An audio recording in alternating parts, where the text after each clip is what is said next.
Okay, what is some songs that's stuck on repeat in your guys' head right now, or maybe the most annoying one? Yes. Non-stop from Hamilton. Oh, okay, girl. Yes, Rylan. It's stuck in your head? Okay. What about you guys over here? A gator song? Oh, Baby Shark. It's a Small World. Baby Shark is probably the most annoying song that I've ever gotten stuck in my head. Yeah, so did you guys know that there's actually a word for the song that gets stuck in your head? Does anybody know it? Earworm. It's called an earworm. There's a technical term for it. It's scientific fact. It could be a song that you love, a song that you hate. Either way, wherever you guys go, this song is going with you, whether you like it or not. So when you get a song stuck in your head, right? Whether it be Baby Shark or It's a Small World or Nonstop by Hamilton, My Good Culture Girl over there with her music tastes, it pops up all throughout the day. Whether you are getting ready for school in the morning, you're going through the lunch line, or maybe you're going to Starbucks that day, all the way to when you are hanging out with your friends at night, it just shows up whenever it wants to. Isn't that so annoying, right? Yes.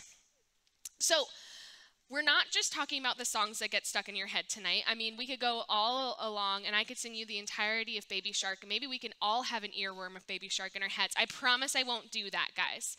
But we're kicking off a new series that you saw here called Your New Playlist.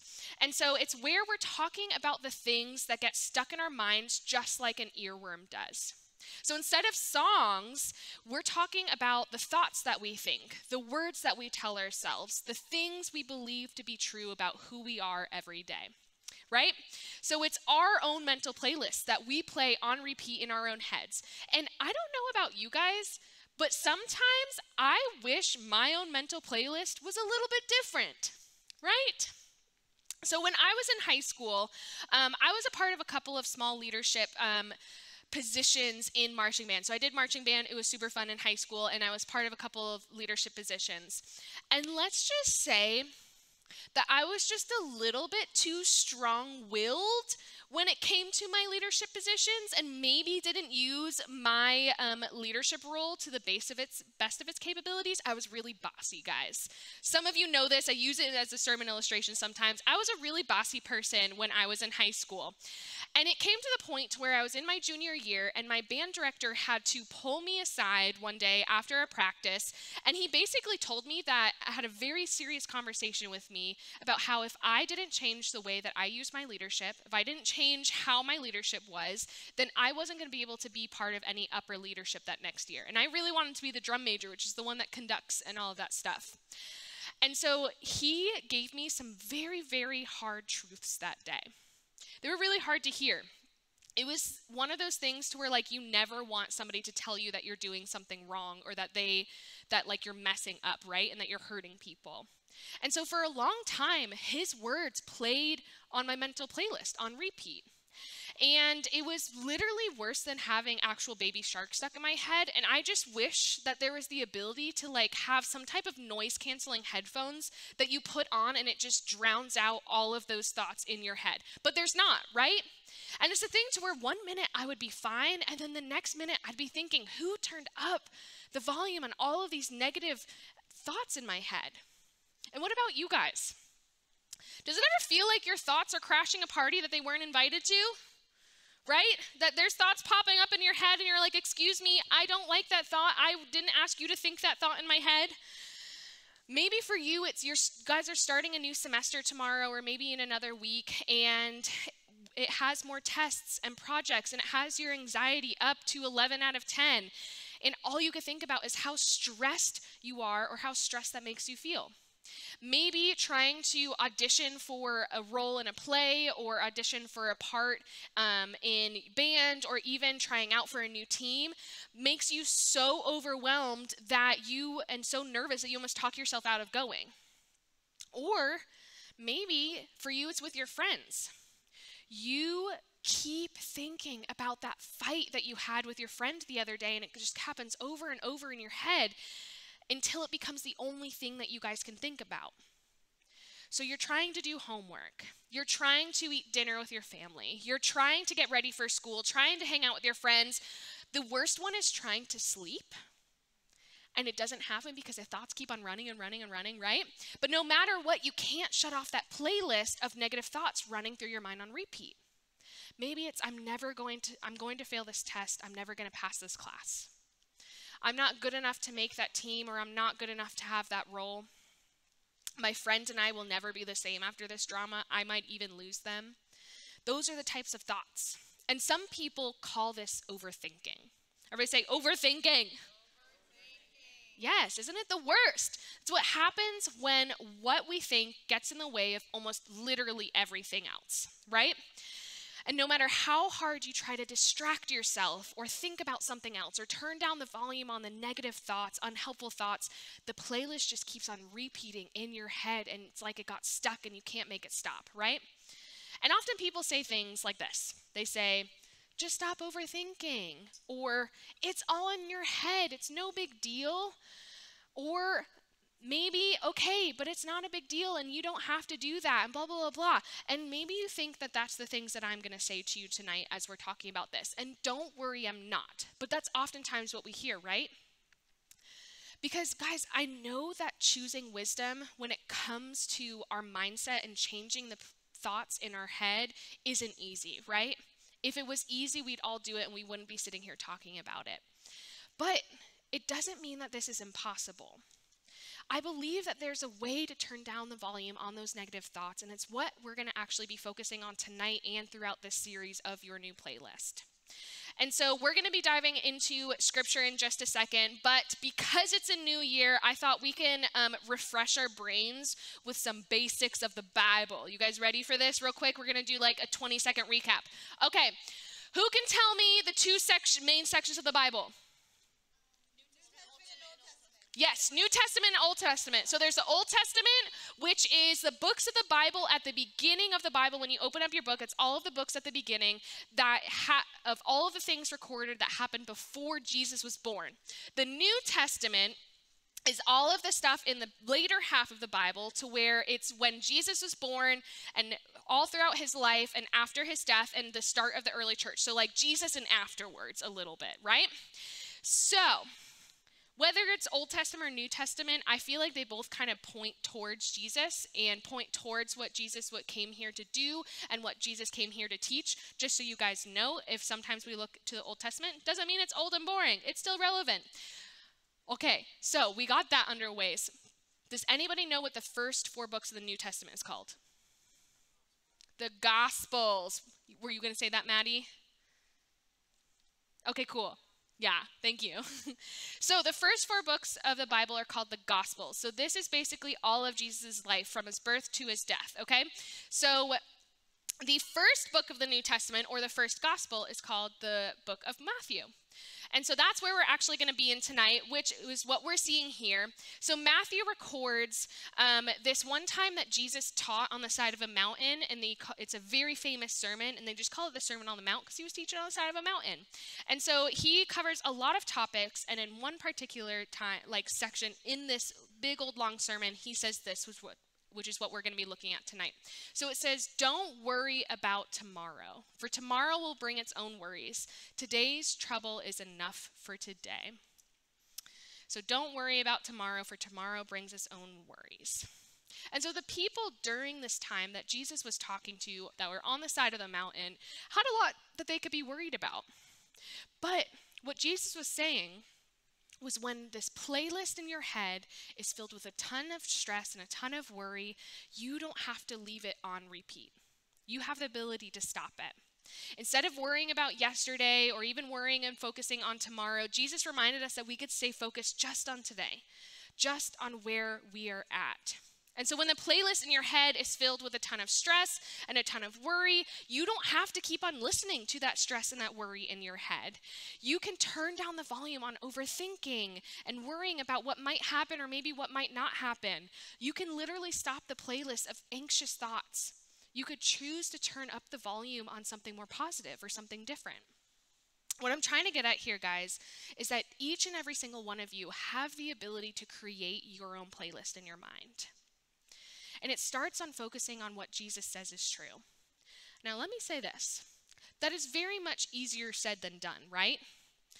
I feel like if we, like I said earlier, if we could all do that, if that was super easy, then we would just start doing that. Because wouldn't it be nice if simply reading Jesus' words would automatically make us flip a switch and magically we would be better and we wouldn't be able to have these thoughts in our head? If we could just immediately stop overthinking or worrying about tomorrow and just start focusing on right now instead, right?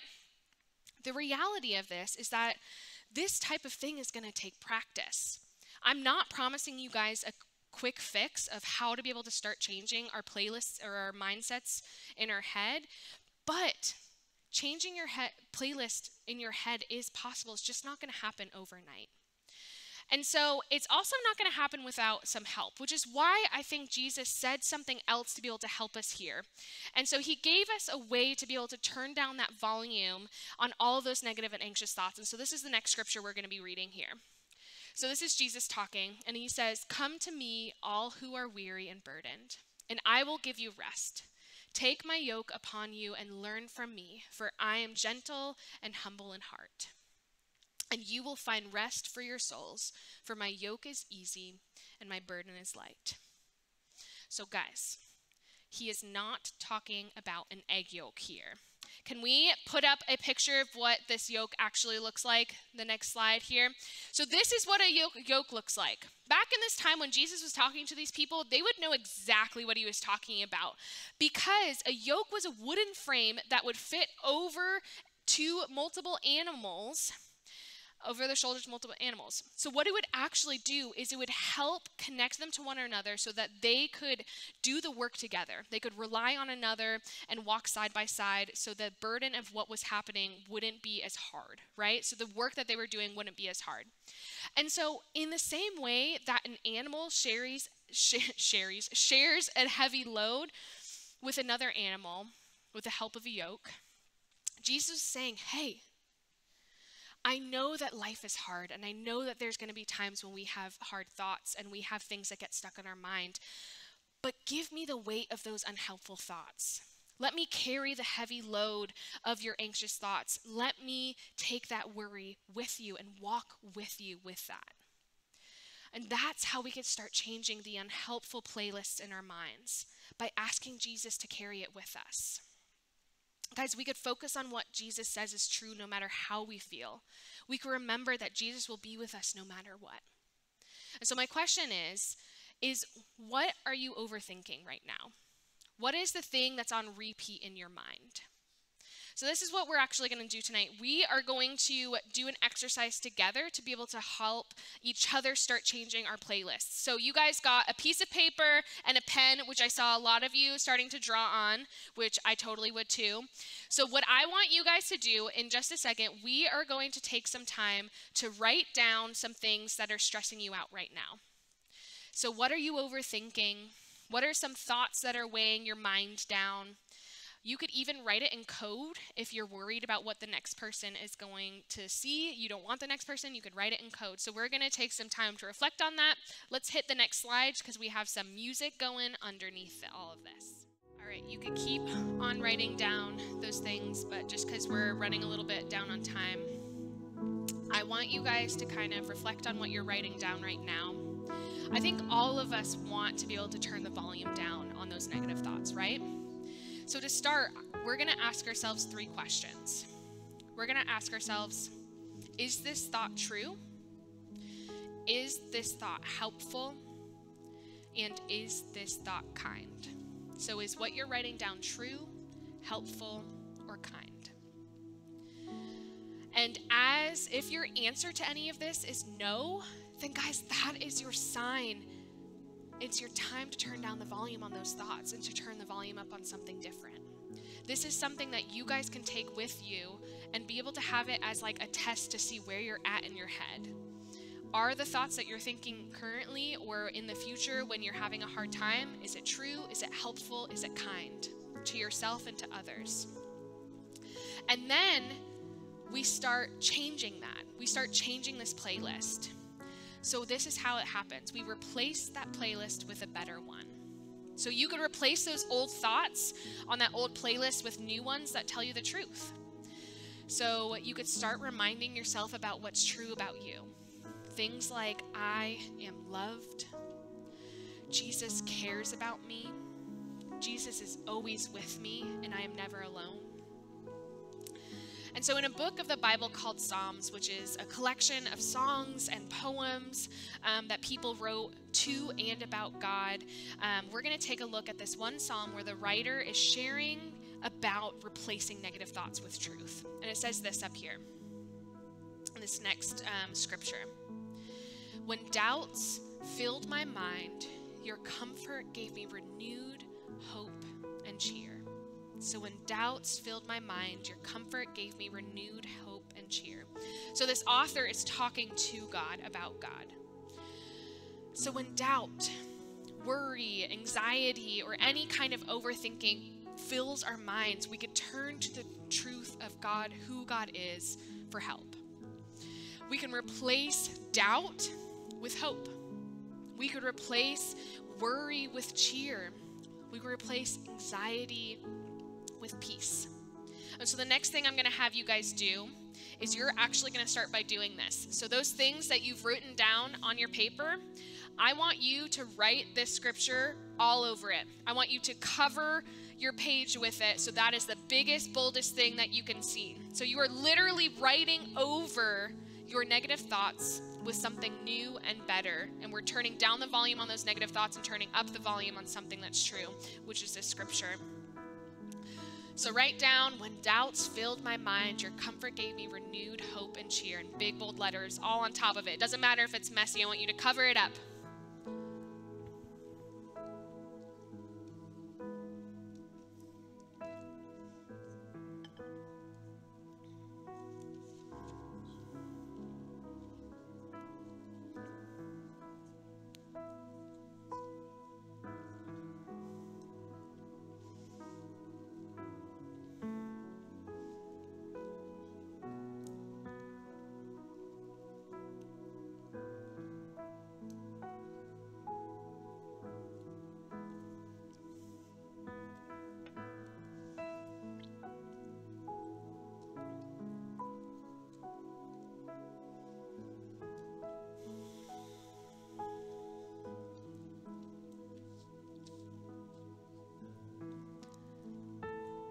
So friends, when you start overthinking that playlist, when your head gets negative, when something happens and it gets stuck on repeat, remember that you create your own playlist.